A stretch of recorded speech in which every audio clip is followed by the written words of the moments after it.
जाजपुर जिला धर्मशाला ब्लॉक मधुपुरगढ़ में महाप्रभु श्री जगन्नाथ सहित तीन दियों रथयात्रा महासमारोह पालित होइछि।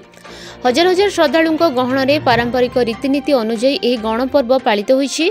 मधुपुरगढ़ राणी अपर्णा धीर सिंह भरद्वाज रथ गड़िबा पूर्व महाप्रभुंकर नीतिकांति सारी छेरा पहरा करने पर रथ गड़ी।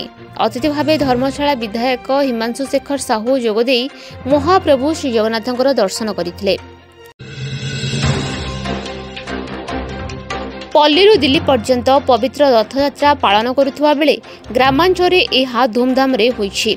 रथयात्रा पालन करा जाउथुबारु सबुठु हस उल्लास परिलक्षित होइछि। विधायक श्री नवीन पट्टनायक निर्वाचन मंडली शेरगढ़ ब्लॉक अलारीगढ़ ठारे गंजाम जिलापाल दिव्यज्योति परिड़ा छेरा पहरा करने सह रथटणा कार्य जोग देइथिले। प्रातः कालरू तीन ठाकुरंकर देवनीति समापन होइतिला। रथरूढ़ पर समस्त ग्रामवासी श्रद्धालु भक्तों गहन में घंट काहाली मृदुंग कीर्तन माध्यम तीन ठाकुरों को रथरूढ़ करा जायतिला। प्रभुंकर रथनीति सरिबा परे चारमाल फिटा जाई रथटणा कार्य बड़दाण्डरू आरंभ होइतिला। आषाढ़ शुक्ल द्वितीय तिथि सोनपुर जगन्नाथ मंदिर रत्नवेदी छाड़ी बाहरी पड़िछंती चतुर्धा विग्रह जगन्नाथ सुभद्रा बलभद्र रथारूढ़ होई श्री गुंडीचा मंदिर अभिमुखे। अगणित भक्तों मध्य ब्राह्मण सेवायत माने दारू दियों को पहंडी करी पाछोटी नहीं जाउछंती रथ सुसज्जित रथ अभिमुखे।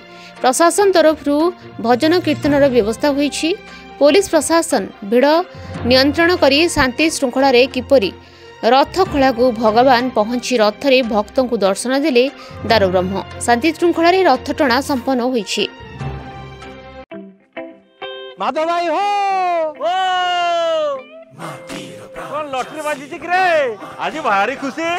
अरे गोटे लॉटरी नुह दीटा लॉटरी इको आनिछि युवा नानो यूरिया तरल यूरिया तरल आउ 45 केजी अवस्था किनिबा दरकार नाही। पानी रे मिसेइबु गछरे छिचिबु तापर देखिबु कि अमल गिरे इफकोरो नानो यूरिया तरल जमी रे फसल भल अमल।